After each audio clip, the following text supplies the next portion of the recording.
Pernahkah Anda merasa sibuk terus mengerjakan banyak hal tapi hasilnya gitu-gitu aja? Merasa seperti hamster yang terus berlari di roda, tapi tidak pernah sampai kemana-mana? Jika iya, mungkin sudah saatnya kita berhenti sejenak dan bertanya, apakah kita hanya sekadar kerja, atau kita sedang membangun dominasi? Selamat datang kembali di channel ini. Hari ini kita akan membahas sesuatu yang sangat fundamental, sebuah konsep yang bisa mengubah total cara kita memandang karir dan pengembangan diri. Bukan lagi tentang menjadi bisa banyak hal, tapi tentang menjadi tak terkalahkan dalam satu hal.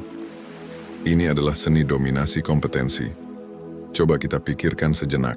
Di dunia yang serba terhubung dan penuh persaingan ini, menjadi mediocre di 10 bidang berbeda itu jauh kurang berharga dibandingkan menjadi seorang maestro di satu bidang kecil sekalipun. Saat Anda bisa melakukan banyak hal tapi tidak ada yang benar-benar luar biasa, Anda akan mudah tergantikan. Tapi, saat Anda menjadi ahli, saat Anda mendominasi sebuah niche, Anda bukan lagi sekadar pilihan. Anda menjadi satu-satunya solusi. Inilah kesalahan umum yang sering kita lakukan. Kita melihat orang lain sukses di bidang A, lalu kita ikut-ikutan. Besoknya, kita lihat tren baru di bidang B, kita loncat lagi. Akhirnya, energi kita tersebar, fokus kita terpecah, dan kita tidak pernah benar-benar menguasai apapun. Ini seperti mencoba menggali 100 sumur, masing-masing hanya sedalam 1 meter. Hasilnya, kita tidak akan pernah menemukan air. Lebih baik, fokuskan seluruh energi Anda untuk menggali satu sumur sedalam 100 meter. Disitulah Anda akan menemukan sumber mata air yang tak akan pernah kering. Jadi, apa itu dominasi? Dominasi adalah ketika nama Anda menjadi sinonim dengan sebuah keahlian. Ketika orang menghadapi masalah di bidang tertentu, nama Anda lah yang pertama kali muncul di benak mereka. Itulah otoritas, itulah spesialisasi, itulah yang kita sebut dengan mastery. Bagaimana cara mencapainya?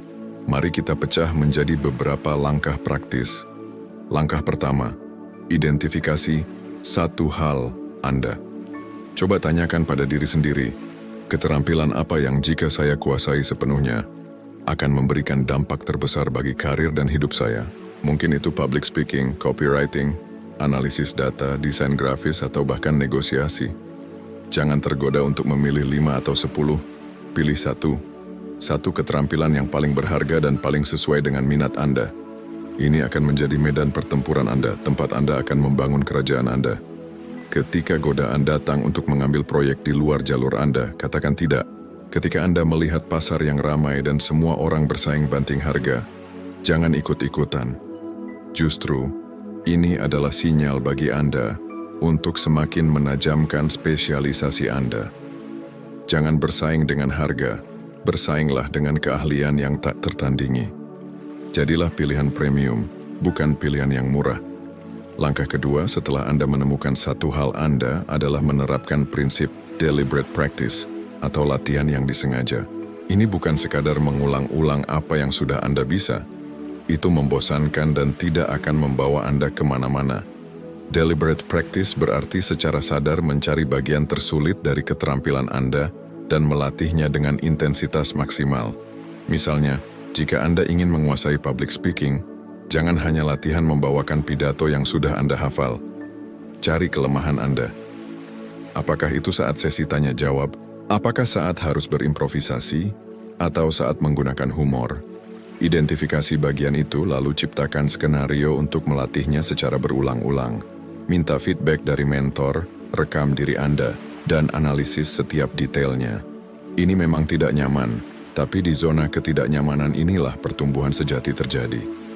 Ingat, rutinitas latihan yang terasa mudah berarti Anda tidak sedang berkembang. Rasa bosan seringkali muncul bukan karena materinya, tapi karena kita tidak menantang diri kita sendiri.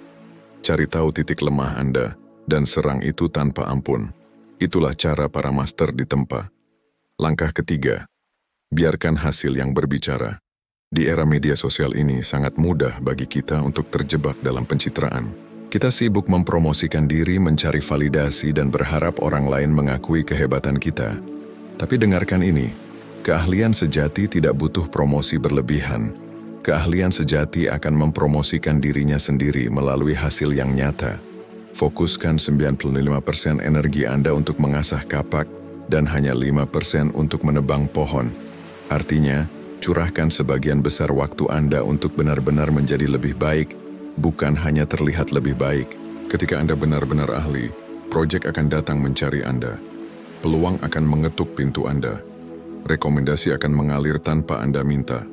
Keahlian yang Anda dominasi adalah aset marketing terbaik Anda. Hasil karya Anda adalah portofolio paling kuat. Ada sebuah data menarik. Sebuah studi menunjukkan bahwa 91% orang dengan penghasilan tertinggi adalah mereka yang mendedikasikan waktu mereka untuk mendominasi satu bidang spesifik. Mereka bukan generalis, mereka adalah spesialis. Mereka tidak mencoba menjadi segalanya untuk semua orang. Mereka menjadi sesuatu yang sangat spesifik untuk sekelompok orang tertentu, dan mereka melakukannya lebih baik dari siapapun. Pikirkan tentang chef terkenal, musisi legendaris, atau programmer jenius. Mereka semua memiliki kesamaan. Mereka mencurahkan puluhan ribu jam untuk menguasai satu bidang. Mereka tidak teralihkan. Mereka terobsesi. Dan obsesi positif inilah yang membawa mereka dari sekadar bisa menjadi mendominasi. Jadi mari kita ubah mindset kita. Kekuatan sejati bukan terletak pada seberapa banyak variasi yang bisa kita lakukan, tapi pada seberapa dalam penguasaan kita. Dominasi satu hal dan Anda akan melihat bagaimana Anda bisa mengendalikan banyak hal lainnya. Ketika Anda adalah seorang master, Anda tidak hanya mengendalikan karir Anda juga mendapatkan kebebasan, rasa hormat, dan kemampuan untuk menciptakan dampak yang jauh lebih besar.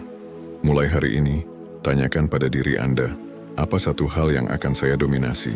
Tuliskan itu. Buat rencana latihannya. Dan berkomitmenlah pada prosesnya. Jangan hanya bekerja keras, bekerjalah untuk mendominasi. Karena di puncak spesialisasi, tidak ada persaingan. Hanya ada Anda. Terima kasih sudah menonton sampai akhir. Semoga apa yang kita bahas hari ini bisa memberikan percikan semangat baru untuk Anda semua. Jangan lupa untuk share video ini ke teman-teman Anda yang mungkin juga butuh pengingat ini. Like jika Anda suka, dan yang terpenting subscribe channel ini agar kita bisa terus belajar dan bertumbuh bersama. Sampai jumpa di video berikutnya.